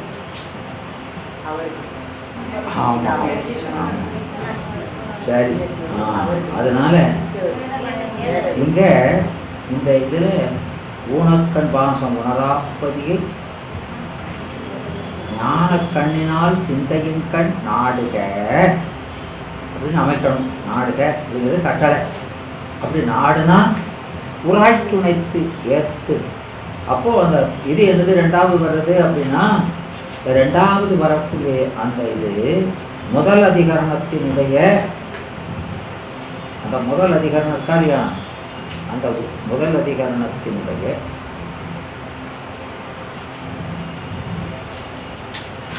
அதில் விட்டு போனது புறநடை. முதல் அதிகரணத்தில் அதுக்கு புறநடை தான் ரெண்டாவது அதிகரணம். விலகுதாமா? சூத்திரத்துக்கு புறநடை மாதிரி இது அதிகரணத்தில் புறநடை. அதில் இப்போ ஞானக்கண்ணுனால அறிவில் பாருன்னு சொல்லிட்டாரு. ஐயா, ஞானக்கண்ணு எங்கே இருக்கு? ஞானக்கண்ணில் பார்க்க சொல்வது அதுதான். ஞானக்கண் எங்கே இருக்குது சொல்லுங்கம்மா, எங்கே இருக்கு? என்னம்மா என்னம்மா அறிவில் இருக்கா? அறிவில் எங்கே இருக்குது? அந்த அப்போ இந்த ஞானம் அப்படிங்கிறது என்னதுன்னு நம்ம அறிவு தான், நம்ம அறிவு தான் ஞானம். அப்போ இந்த ஞானக்கண்ங்கிறது சிவஞானம். ஞானக்கண்ங்கிறது என்னது? சிவஞானம். அப்போ அந்த சிவஞானத்தை முதல்ல எப்படி பெறுகிறதுன்னு சொல்லிட்டு அதுக்கப்புறம் இப்படி சிவஞானம் பெற்ற பின்னால இந்த சிவஞானத்தை வச்சு இப்படி சிந்தையில் பார்க்கணும். அப்படித்தானே சொல்லணும், அப்படித்தானம்மா சொல்லணும். அப்படி சொல்கிறதுக்கு மாற முதல்ல சிவஞானத்தை பாருன்னு முதல்ல சொல்லிட்டு சிவஞானம் எங்கே இருக்குன்னு கேட்டால் அதுக்கப்புறம் இதை சொல்கிறாரு. அப்போ முதல்ல வரிசையாக சொன்னால் எப்படி சொல்லணும்? முதல்ல சிவஞானத்தை எப்படி பெறுகிறதுன்னு சொல்லிட்டு இப்படி சிவஞானத்தை பெற்ற பின்னால் இந்த சிவஞானத்தை வச்சு நம்ம அறிவில் பூஜை பண்ணணும்னு சொல்லணும். அப்படிதானே சொல்லணும், அதானே முறை. இப்போ அதை மாற்றி சொல்கிறாரா இல்லையா? மாற்றி நம்ம சொல்கிறாரு. முதல்ல சொல்ல வேண்டியதே ரெண்டாவது சொல்லிட்டு இருக்காரு. ஏன் அப்படி சொல்கிறாரு? அவருக்கும் நம்ம மாதிரி தானோ? அப்படி இல்லை. ஏன் அப்படி சொன்னாருன்னா அந்த 8ஆம் நூற்பா முடியும் போது வான்மாத்தனை இந்திரியத்தின் வேறாவான் காணவே நமது முதல் சிவபாதத்தை அணையும் சொன்னது மேலே ஒருத்தன் ஒரு கேள்வி எழுப்பினான். அந்த கேள்விக்கு முதல்ல பதில் சொல்கிறது தான் முதல் அதிகரணம். ஆனால் கேள்வி பதில் சொன்னதுக்கு அப்புறம் பழையபடி தொடங்குறார். அதனால அதை முதல் சொல்லிப்பார். இல்லைன்னா இதைத்தான் முதல்ல சொல்லியிருப்பாரு. இப்போ ஒருத்தர் கேட்டாலும் அந்த கேள்விக்கு பதில் சொல்லிட்டு தானே அடுத்தாப்புல தொடரும். விளங்குதாம்மா? அப்போ ஏன் முன்னால் சொன்னான்னா அது ஒரு காரணம் பற்றி அங்கே அது மேலே ஒரு தடை எடுத்ததுனால தடையை நீக்கிட்டு அதுக்கப்புறம் கருத்தை சொல்ல ஆரம்பிக்கிறாரு அப்படின்னு சொல்கிறாரு. விளங்குதாம்மா? அதனால் இது முன்னால் வந்துடுது. அதனால் 2வது அதிகாரம் முன்னப்படியே முதல்ல வரணும். அதனால் இது புறநடை. அங்கே சொல்லாமல் ஒழிஞ்சதே இங்கே சொல்லியிருக்காரு. புறநடையாக சொல்கிறாரு. விளங்குதா? சிவஞானத்தை எப்படி பெறுறது? அப்போ சிவஞானம்ங்கிறது நம்ம கூடயே தான் இருக்குது. இந்த சிவஞானம் தான் எந்த ஞானம்னாலும் சரி, அது பாச ஞானமோ எந்த கருத ஞானமாக இருந்தது, ஞானம்னு ஒன்று இருந்தால் அதை விளக்குறது சிவபெருமான் தான் இல்லையாம்மா? இப்போ இருக்கிறது உயிரும் இறைவன் தானே அறிவுடைய பொருள் இல்லையா? அப்போ இந்த உயிருக்கு அறிவு வளர்க்கணும்னா ஒரே ஒரு ஆப்ஷன் அவன் மட்டும்தானே இல்லையாம்மா? நிறைய பேர் இல்லை, அவன் மட்டும்தான். அவர் தான் விளக்கி ஆகணும். வேற பொருளே வேற ஆளே இல்லை. அப்போ எந்த ஞானமாக இருந்த பாச ஞானம் கூட யாரு பாசம் விளக்கலை. பாச ஞானம் பாசமாக விளக்குச்சு இல்லை. அந்த பாச ஞானத்து மூலம் விளக்குனது சிவபெருமான் தான். நேராக விளக்குறதும் சிவபெருமான் தான். விளங்குதாம்மா? அப்போ பாச ஞானமும் சிவம் தந்தது தான் சிவஞானமும் சிவன். எந்த ஒரு ஞானம்னாலும் ஞானம் முதல் யாரு? சிவன் தான். வேற அதுக்கு நமக்கு ஞானத்துக்கு முதல் இவனை தவிர வேற கிடையாது. அதை தான் இங்கே 2வது சொல்கிறார். அப்போது அந்த நம்ம அறிவுன்னு இருந்தால் அதை விளக்குறவன் அவன் தான்.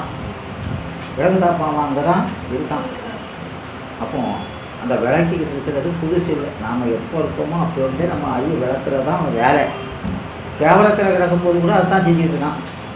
இந்த வேலையை தான் முக்தி பெற்ற பின்னாலே அதான் செஞ்சுக்கிட்டு இருக்கான். ஓய்வில்லாத வேலை. ரிட்டையர்மெண்ட்டு ரொம்ப சங்கடம் தானே? வேண்டாமோ? ரிட்டையர்மெண்ட் வேண்டாம் போதும். யாருக்கு இப்போ வீட்டுக்காரருக்கு ரிட்டையர்மெண்ட்டே வரக்கூடாது.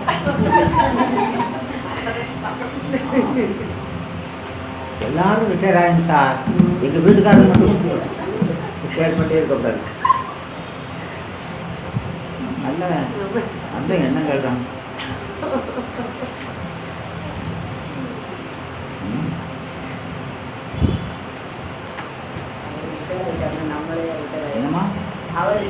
போனாருன்னா நம்ம எங்க போறது? சரி, பெருமானுக்கு தான் அந்த ரிட்டையர்மெண்ட்டுன்னு இல்லாதவர் யார்? ஒருத்தர், ஒரே ஒருத்தர் தான், ஒரே ஒருத்தர் தான். மற்றவர்களெல்லாம் இழைச்சி போகிறவங்க தான். ரிட்டையர்மெண்ட்டுக்கு தானே, டயர்டும் இல்லை, இழைப்பு தானே. இழையாதவன் ஒரே ஒரு ஆள் தான், பெருமான் மட்டும்தான். அவன் எப்போதும் நமக்கு தான் செஞ்சுக்கிட்டு தான், பணி செஞ்சுக்கிட்டு அப்படின்னு அங்கே சொல்கிறாரு. எனவே இங்கே அந்த பதிஞான உராய்த்துணை தேர்த்தின பாசம் உள்ள. அப்போது இந்த பதிஞானம் எப்படி பெறுறதுன்னா, இது ஓமை, காணல் நீர் போல. இந்த காணல் நீருங்கிறது நிலையாமையை குறிக்கிற ஒரு சொல். அது அசத்துக்கு சத்து, அசத்து அதிகரணம் எங்க இருக்குது? 6ஆம் நூற்பாவில் இருக்குது. அசத்ததிகரணம் முதல் அதிகரணம், சத்ததிகரணம் 2வது அதிகரணம். இப்படி 2 அதிகரணமாக வச்சு சத்தையும் அசத்தையும் விளக்கியிருக்காரா இல்லையா? விளக்கியிருக்காரு. அப்போ அதில் அசத்துக்கு ஓமை என்ன சொல்லியிருக்கிறாரு? ஆமாம், அந்த பாட்டை சொல்லுங்க. ஒரே படிப்பாக தானே இருக்கு. அசத்தறியாய் கேள்னி அறிவெருந்தையெல்லாம் அசத்தாகும் மெய்கண்டானாயின் அசத்தலாய் நீரில் எழுத்து நிகழ்வும் பேய்த்தேரும் போல அவ இன்றாமாறு ஒப்பு அப்படின்னாரா இல்லையா? அதில் பேய்த்தேருன்னு சொல்லியிருக்காரா இல்லையா? 3 ஓமை சொல்லியிருக்காரு, அதில் 1 இது. அதைத்தான் இங்கே சொல்லியிருக்கிறார். நிலையாமைக்கு உதாரணமாக சொல்லப்பட்டது எது? பேய்த்தேர். அப்போ உங்க பேய்த்தேர்ங்கிறது எதை உணர்த்துது? நிலையாமையை உணர்த்தக்கூடிய சொல்லு. எனவே பாசத்துல பற்ற விடுதோம்னா, பாசம் எல்லாமே நிலையில்லாது. இந்த பாசம்ங்கிறது என்னது? பாசம் ஒரு இது பாசம்னா என்னது? ஏமா பாசம்னா என்னதுமா? பற்றா என்ன சொல்லுதாரு? சத்தியமா பாசம் நம்ம மக மேல வைக்கிறது, அது பாசம். பாசம்னா என்னது? பற்றா.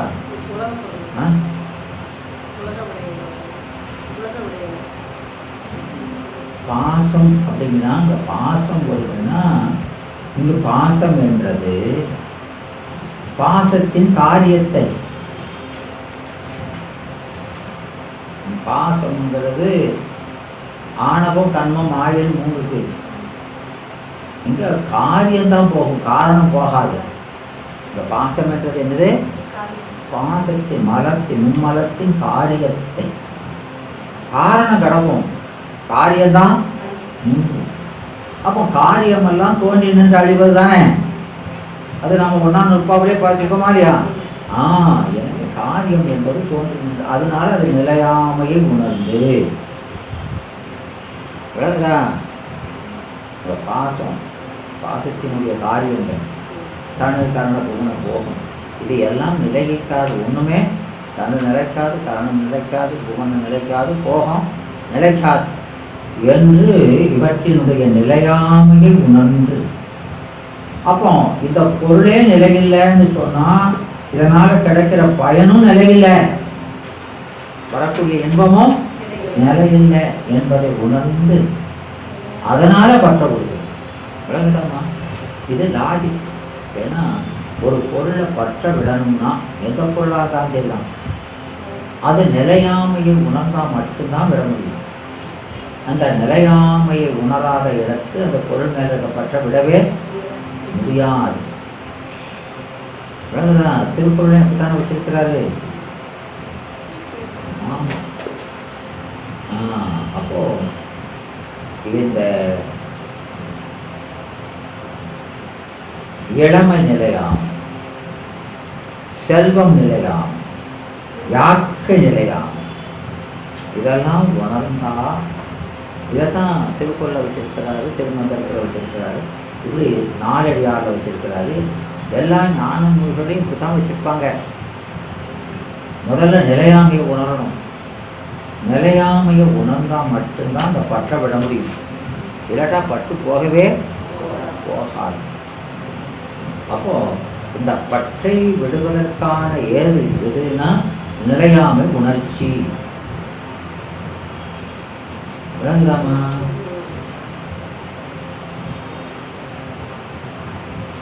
இப்போ நம்ம பேர் தனலட்சுமி. லட்சுமினாலே தானே இது தனம், செல்வ லட்சுமி இல்லையா? அன்னைக்கு வேற எதுவும் பேர் சொன்னாங்க.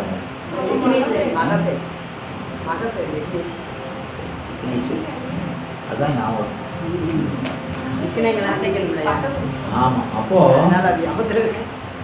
இப்போ பார்த்தோம்னா வந்து இவங்க ஒரு சேலை உடுத்திட்டு வராங்க கோயிலுக்கு. உங்க கூட நீங்கள் அவங்கள பார்க்காம அவங்க சேலையை பார்க்க என்ன அது எப்படி இருக்கு? அவ்வளோ கவர்ச்சியாக இருக்கு. அப்போ இதே மாதிரி ஒன்று நம்மளும் வேண்டிதான். அப்புறம் அங்கே போகும்போது ஒரு இடையில கோயிலுக்கு போகும்போது ஒரு அக்கா ஏத்தாப்பில் வராங்க. எனக்கா இது என்ன புது சேலையா? இது ஒரு காசுக்கு வராதுல்ல அப்படின்னா இது வாங்கிது தண்ணியில் முக்கணும்னு போயிடுச்சு ஆரம்பிடுது. ஏதோ ஒன்று சொல்கிறாங்க. சொன்ன உடனே அவங்களுக்கு இதை வாங்கிடக்கூடாதுன்னு இந்த பட்டு போயிட்டு தான் இல்லையா? எதனால? அது நிலையா விலகுதாமா? அப்போ ஒரு பொருளை பற்ற விடணும்னா அது நிலையாமை. அதை உணர்ந்தாதான் பற்ற விட முடியும். யாராக இருந்தாலும் சரி, துறவி கிழக்கு எவராக இருந்தாலும் நிலையாமைங்கிற அந்த உணர்ச்சி வராத வரைக்கும் பற்ற விடவே முடியாது. ஒரு விடுதல்னு ஒரு காரியம் நகரணும்னா அதுக்கு ஒரு காரணம் இருக்கணுமா இல்லையா? அந்த காரணம் நிலையாமை உணர்வு மட்டும்தான். உலகத்து மேலே பற்ற விடணும். உலகத்தில் கிடைக்கிற எந்த இன்பமும் நிலையல்ல, அதனால அந்த பற்ற விடுறோம். விலகுதாமா? அப்போ ஒரு பற்றை விடணும் அப்படின்னு சொன்னால் துறக்கணும்னா நிலையாமை உணரணும் இல்லையா? அப்போ அந்த உலகத்து மேலே இருக்க பற்றுனால அது சிவபிரகாசம் 36வது பாட்டு ஞாபகம் இருக்கா? ஆணவ மலத்தை இலக்கணம் சொன்னார். அந்நியமானவை உணர்த்தி அனன்யமாக நிறைந்த அறிவு அறியாமையினாலும் உயிர் அருள் நிலவும் காலம் தண்ணி அவனே தானியமாய் நின்ற தன்மை உணர்தலால் உயிர் தானென ஒன்று உள்ளதால் மண்ணிலும் மலமாய கண்மங்கள் மாறி வந்திடும் இங்கு வருவாது. ஆனால் அதனால் உன்னறிய திருவுருளை உடைய மலமுளதென்று அறிவறிதாம் அதன் உண்மை தெரிவறிதாம் உனக்கே அப்படின்னு சொல்றாரா இல்லையா? ஆமாம். எனவே அந்நியம் அப்படின்னா நமக்கு அந்நியம்னா இது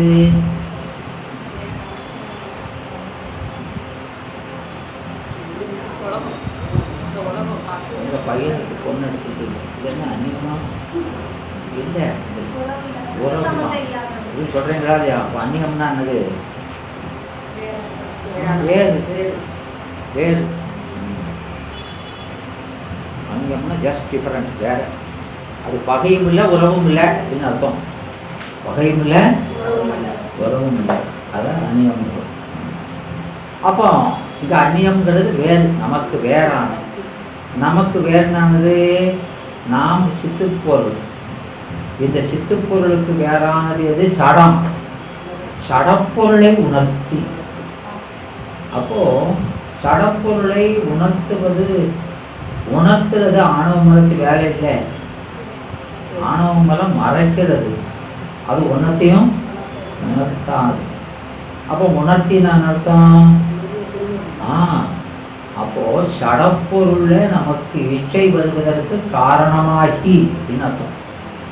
அது தரல. சடப்பொருள் இச்சையை எது வைக்கும்? அறிவு தான் வைக்கும்.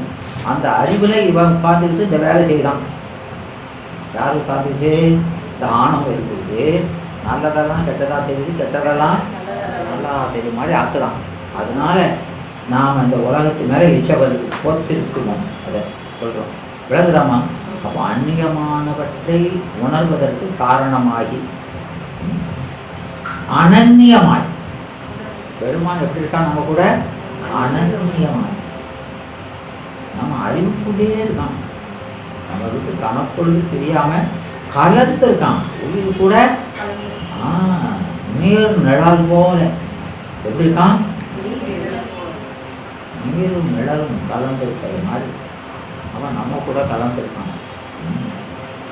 அப்போ அந்த பெருமான் அனன்யமான அறிவு, அனன்யமா இருக்கான், அறிவுக்குள்ளே இருக்கான், பார்க்குற கண்ணுக்குள்ளே இருக்கான், பார்க்குற இருக்கான். அவனை தெரியும், அவனை அவன் இப்படி ஒருத்தன் இருக்காங்கிறது சுத்தமாக தெரியவே மாட்டேங்குது. எதனால? இந்த உலகத்து மேலே விஷயம் இருக்கிறதுனால அவன் ஒளிமயமா இருக்கான். ஒளிக்கும் ஒளியானே. ஒளிங்கிறது பிரகாசம் இல்லையாம்மா? அது மறைப்பு இல்லாமல் அது எங்கும் நிறைஞ்சிருக்குது. இது எங்க இருக்கு? அனன்யமா இருக்குது. அது மட்டும் இல்லை, நிறைந்த, அது இல்லாத இடமே கிடையாது. ஆனால் தெரிய மாட்டேங்குது. எல்லா இடத்துலையும் இருந்தாலும், உலக பொருள் ஒரு மூலையில் இருந்தாலும் அது தெரியும். இல்லை விளங்குதாமா? என்ன இது சேட்டை பண்ணுது பாருங்க. விளங்குதாமா? எனவே அது ஒரு ஏகதேச பொருள். அழிஞ்சு போகிற பொருள்னா ஏகதேச பொருள் தானே. அது ஒரு மூலையில் கிடக்கிற பொருள். அதுதான் நமக்கு அந்த திருவள்ளுவர் பயனில் அந்த 19வது பாட்டு என்ன பாட்டு?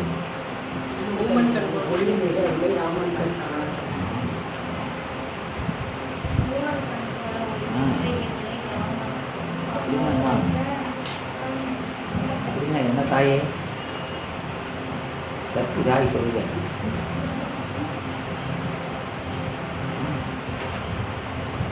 திருன்னு வர நேரத்தில் கேட்கிறேன்.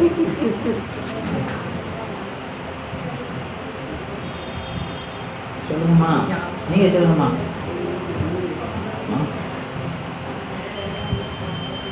இந்த சக்தி அம்மா ரொம்ப சோர்ந்துட்டாங்க.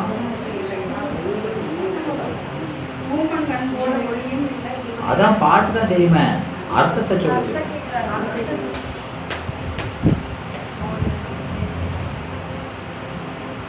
என்ன சுருக்கும வாக்குகள் எல்லாம் பேசலையா?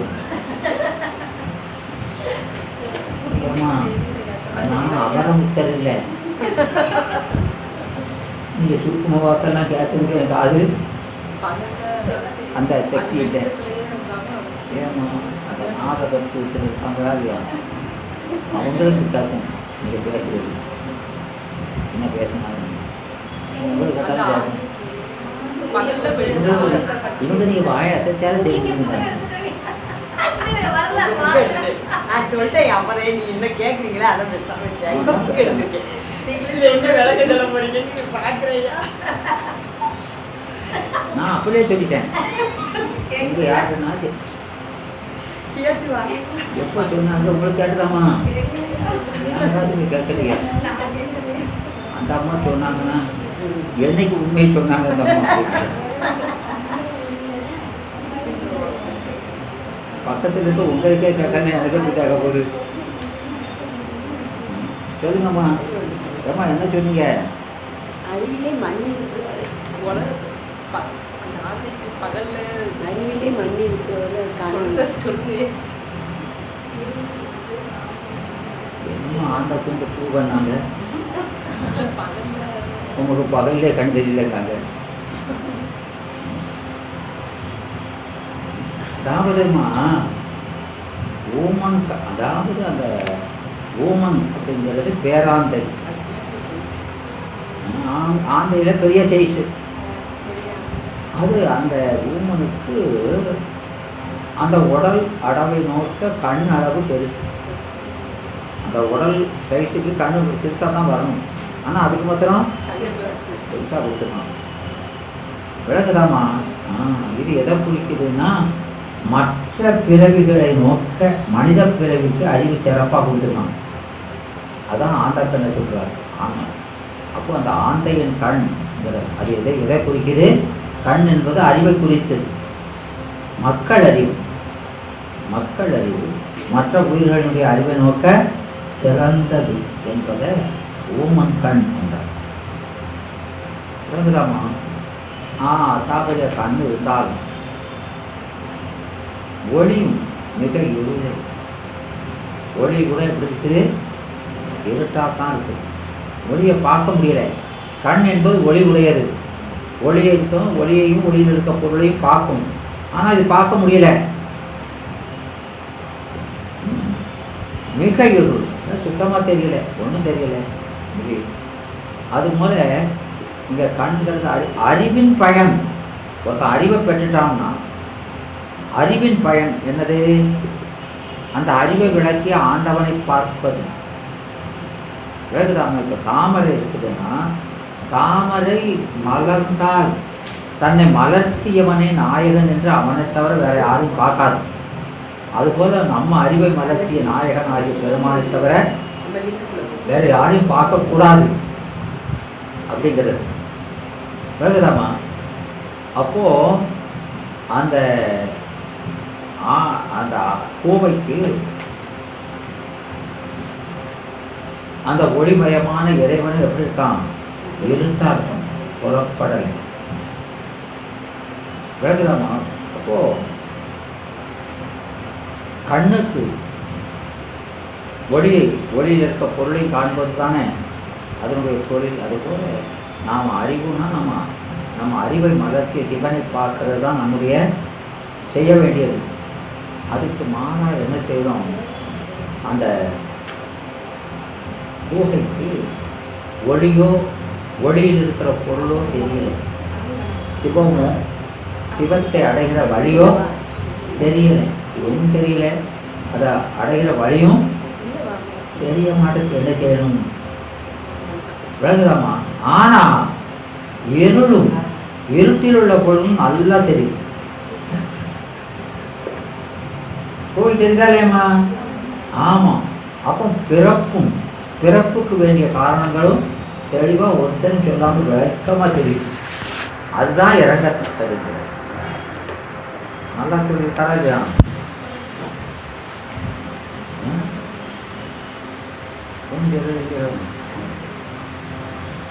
ஒன்றுமே சொல்லலாமே. புரியுதாமா? அப்போ நமக்கு பிறப்பு வேண்டிய காரணங்கள் நமக்கு சொல்லாமலே விளங்குது. பிறப்பை நீங்கிறதுக்கான காரணம் ஒன்றாலும் தெரிய மாட்டேங்குது. அதனால இங்கே என்ன செய்யற? அந்நியமானவை உணர்த்தி நமக்கு அந்நியமான சடமான உலகத்தை அதில் இச்சை அதை உணர்வதற்கு காரணமாக இருக்குது. எது? இந்த ஆணவமாக அனன்யமாய் நம்ம விட்டு சிறிதும் நீங்காமல் அறிவுக்குள்ளேயே இருக்கிறான், உடனாக இருக்கிறான். அந்த அறிவுக்குள்ள அறிவாக இருக்கான், ஆனால் அவனை அறிய முடியல. அறிகிற அறிவுக்குள்ளேயே இருக்கான், ஆனால் அவனை அறிய முடியல அப்படின்னு அதை சொல்றான். விளங்குதாமா? அதனால இங்க அந்த ஏன் அறிய முடியலன்னா நமக்கு பாசத்து மேல பற்று இருக்கிறதுனால ஒரு நேரத்தில் ஒன்னத்தான பற்றும். பாசத்துல பற்றி பாசமாகிய கருவிகளை கொண்டு பாசத்தை அறியும். அந்த கருவிக்கு இது எட்டாது. பாசத்தை அந்த கருவிக்கு உலகம் மட்டும்தான் விடயம். உலகத்தை பார்க்க கண்ணை வச்சுட்டு சிவத்தை பார்க்க முடியாது. அதை பார்க்கணும்னா வேற ஒரு கருவி வேணும். அந்த கருவிக்கு அவன் மட்டும்தான் தெரியும், உலகம் தெரியாது. அதனால அப்போ இந்த பற்று விட்டாதான், உலகத்துல பற்று விட்டாதான் அந்த கண்ணு திறக்கும், அதுல பற்று வரும். ஒரு நேரத்துல நமக்கு ஒரு பொருள் மேலதான் பற்று வைக்க முடியும். உலகத்துல பற்று இருக்கிற வரையே சிவத்து மேல பற்று வராது. சிவத்துல பற்று வந்தாச்சுன்னா உலகத்து மேல பற்று வராது. அதனால அங்க அந்த சூத்திரத்துல தன்னிழலாம் அப்போ அந்த உலகத்தில் பற்ற விட்டாச்சுன்னா உடனே வெளிப்பட்டுருவோம். இந்த பற்று தான் மறைஞ்சிட்டு இருக்கு. விளங்குதாம்மா? இப்போ 2 பேர் வாராங்க, இல்லை ஒரு ஆளே தான் வரான்னு வச்சுக்காது. ஒரு ஆள் வாராருன்னா அவர் போட்டிருக்க பக்கம் அவரை பார்க்குறீங்கன்னா ஒரு ஆள் வாராரு, அவர் கண்ணாடி ரொம்ப கவர்ச்சியாக இருக்குது, அவர் போட்டிருக்க கண்ணாடி வித்தியாசமாக ஒன்று போட்டிருக்காரு. அப்போ நீங்கள் இது எது வித்தியாசமாக இருக்குன்னு அதே பார்த்துக்கிட்டு நீங்கள் அவர் உடம்புல மற்றதை பார்க்க மாட்டோமா இல்லையா? உடம்புல தான் எல்லாம் இருக்குது. நம்ம கவனமெல்லாம் ஒரு பொருளில் பேச்சுன்னா அடுத்ததை அது போல சிவமும் உலகும் ஒருங்கே இருந்தாலும் உலகத்தை மேலே பற்றிருந்தா பெருமான் பக்கத்தில் இருந்தாலும் தெரிய மாட்டான். விலகுதாமா? அப்போ இந்த பற்றை விட்டாதான் அந்த சிவஞானங்கிறதே வெளிப்படும். விலகுதா? அந்த ஞானம் வெளிப்பட்டால் அந்த ஞானத்தை மட்டும்தான் கொண்டு அவனை அறிய முடியுமே தவிர வேற ஞானத்தால் அறிய முடியாது. அதனால பின்வார வந்த பதி தன்னிலெல்லாம் பதிங்கிறாரா இல்லையா? முதல்ல வர பதி அது என்னது? ஊனக்கண் பாசம் உணரா பதிங்கிறாரா இல்லையா? அந்த பதிங்கிறது என்னது? அது பதிதான். பதிங்கிறது பதியைத்தான் குறிக்குது. இந்த 2வது வர பதிங்கிறது தன்னிலெல்லாம் பதிங்கிறோம்ல, அது பதி ஞானத்தை குறித்தது, பதியை குறிக்கல, பதி ஞானம். அதனால பின்னால வந்த பதி அது ஞானத்தை குறிக்கிறதுனால ஆகுபெயர். ஆகுபெயர் ஆகுபெயர்னா ஒரு சொல் அந்த சொல்லுக்குள்ள அந்த பொருளை புரியாது, அதனோடு தொடர்புடைய இன்னொரு பொருளை குறிச்சா அது பேரு ஆகுபெயர். இது அதோட தொடர்பு இருக்காளியா? அந்த தொடர்பில்லாத பொருளையும் குறிச்சு வந்ததுன்னா அது அன்மொழி தொடர்பு. எனவே தன்னெல்லாம் பதி என்ற விடத்து பதி என்பது பதி ஞானத்தை குறித்து நிற்றலால் ஆகுபெயர். அப்போ ஊனக்கண் பாசம் உணரா பதியை. ஊனக்கண்ணா எது? கண்ணுனா அறிவு, ஊனக்கண்ணுனா என்னது?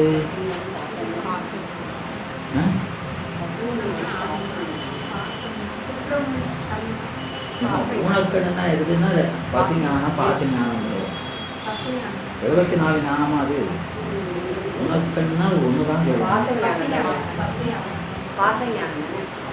ஒத்தையாரட்டியா போகுது. பார்த்து பார்ப்போம், யோசிக்கிறதே கிடையாது.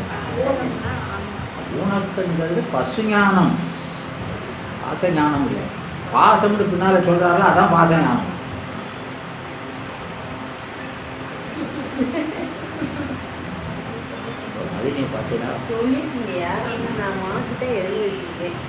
எழுதி வச்சதை சொல்லக்கூடாதுன்னா மாற்றி சொல்றேன்.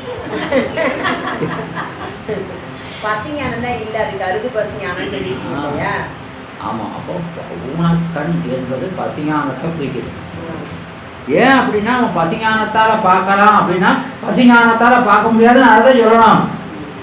அவன் ஒன்ன கேட்க நீங்க ஒன்ன சொல்லிட்டு இருக்கக்கூடாது. அதே யார் கேட்டா?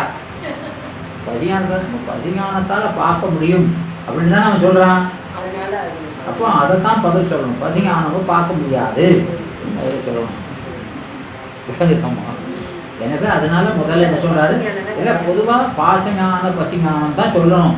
பாசஞானத்தை சொல்லி தான். ஆனா இந்த இடத்துல மாத்தி ஏன் சொல்றான்னா அவன் சொல்றதுக்கு பதிலா சொல்றதுனால அதை பசிஞானம் பார்க்க முடியாதுன்னு முதல்ல சொல்லி ஆரம்பிக்கிறார். விளக்குதா? பேச தெரிஞ்சு மாற்றி சொல்லக்கூடாது. அந்த இடத்துல எதை சொல்லணும் அந்த மறுக்கிறத முதல்ல சொல்லணும். அதனால இந்த பசிஞானம்ங்கிறத ஊனக்கண். இப்போ அந்த ஊனக்கண்கிறது பசிஞானம்னு சொன்னதுனால அது மேல ஒரு சந்தேகம் வருது. ஊனம்னா என்னது? குறை. ஊனமுற்றோர்னு அர்த்தம் உடம்புல குறை இருக்கிறவங்க தானே. இப்போ ஊனம்னால எதை குறிக்குது? குறை. அப்போ இந்த பசுஞானம் ஊனம்னு சொன்னவர் பாசஞானம் ஊனம் இல்லையோ? இல்லையா?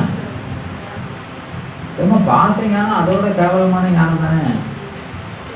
ஏமா அந்த பசு ஞானம்ங்கிறது பாச ஞானத்தை விட கொஞ்சம் வியாபகமானது.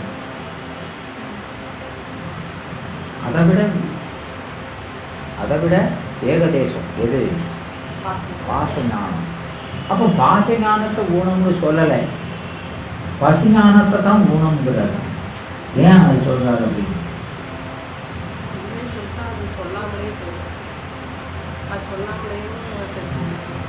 அது சொல்லாமலே தெரியும் சார், அது சொன்னா தான் தெரியும்.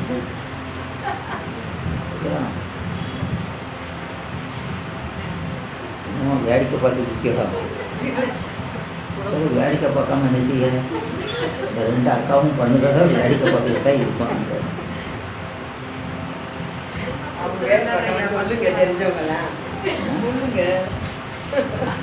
அதாவது இதான் முக்கியம். இது எதுக்கு கேட்கணும்? இதெல்லாம் கேட்காம படிச்சுட்டு போனால் அதனால ஒன்றும் குறைஞ்சி போகிறதில்லை. அதை யாரும் அதை சொல்லலை. ஆனால் நாம் இதெல்லாம் கேட்டால் தான் தெளிவு இல்லையாம்மா? அதை விட இது வியாபகம்தான், அதில் ஒன்றும் மறுக்க முடியாது.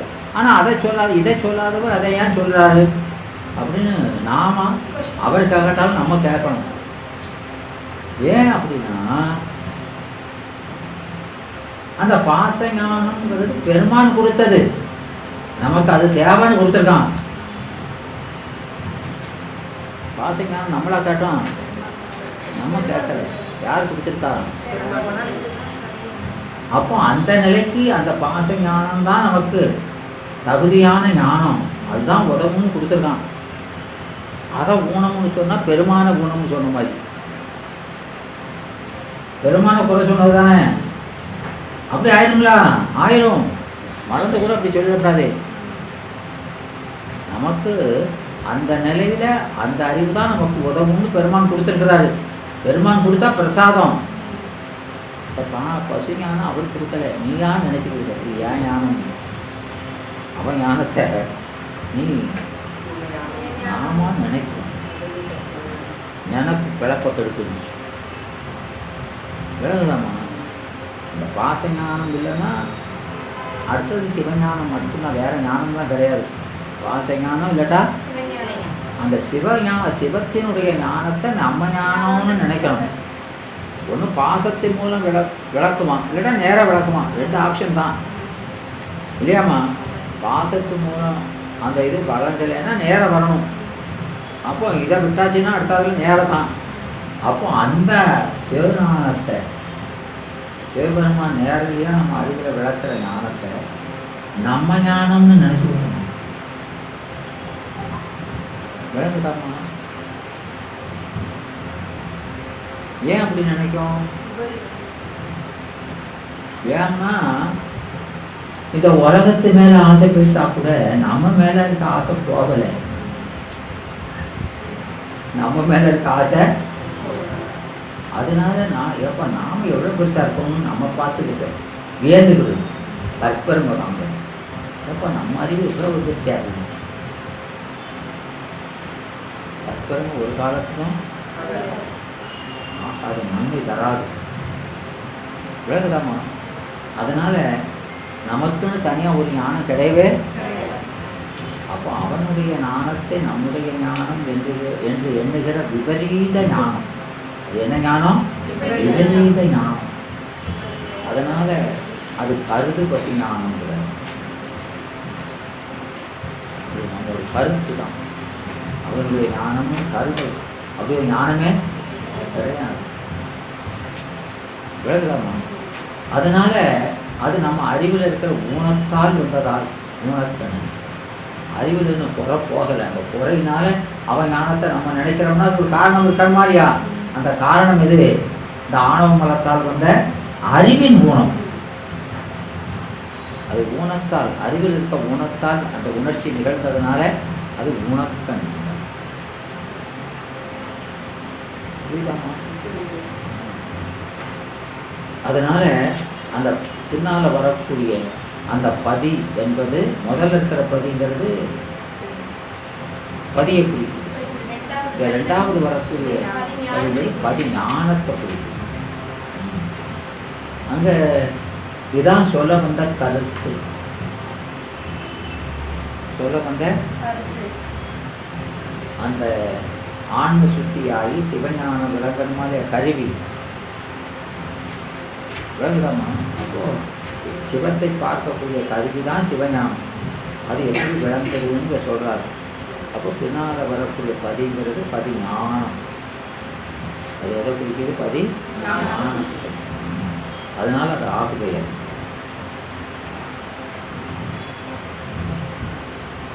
ஞான கண்ணினால் சிந்தை நாடி சிந்தையின் கண் ஆடுக என்று சொல்றார். இதைத்தான் நமக்கு அந்த சிவஞான சித்தியாரில் பாசஞானத்தாலும் பசிஞானத்தாலும் பார்ப்பரிய பரம்பரனை பதிஞானத்தாலே நேசமும் உள்ளத்தை நாடி பாத நிலத்து நெல்லாதை நீங்கி போதின் ஆசை தரும் உலகமெல்லாம் அழகத்தேராம் என்று அறிந்தக அந்நிலைய ஆகும். பெண்ணும் ஓசை தரும் மஞ்சளத்தை விதிப்படி உச்சரிக்க உள்ளத்தை பூர்ணிப்பான் உணவெல்லாம் ஓரம்பார். இதை நானும் வருகிற ஒவ்வொரு தொடர்ந்து சிந்திக்கலாம் என்று சொல்லி இதுவரை பெருமையாக இருந்து இந்த செல்வியில் செவிமடுத்த தூங்காமல் அடியார் பெருமக்கள் அனைவருக்கும் என்னுடைய வணக்கத்தையும் நன்றி தெரிவித்து தெரிவித்துக் கொண்டு வழக்கம் போல வாழ்க்கும் குருமரவு வாழ்த்து சொல்லி இந்த வான்மிகள் வனாது பெய்த மறுகலம் சுரக்க மன்னன் போன்றது நான் வரை அழைத்தம் ஏற்றி கொண்டு மேன்மையில் செய்த நீதி விளங்குக உலகமெல்லாம் மேன்மையில் செய்த நீதி விளங்குக உலகமெல்லாம் மேன்மையுள் செய்வ நீதி விளங்குக உலகமெல்லாம் கைலாய பரம்பரை பெருஞான போதனையாற்றுடன் பயிர் வாய்மைகள் நான் நன்றி போர்மை ஞானவாய் குயிலாறு உழைது ஆவண நமச்சிவாய கைலாதி மரபையோ திருமரம் நீதி தலைகமாக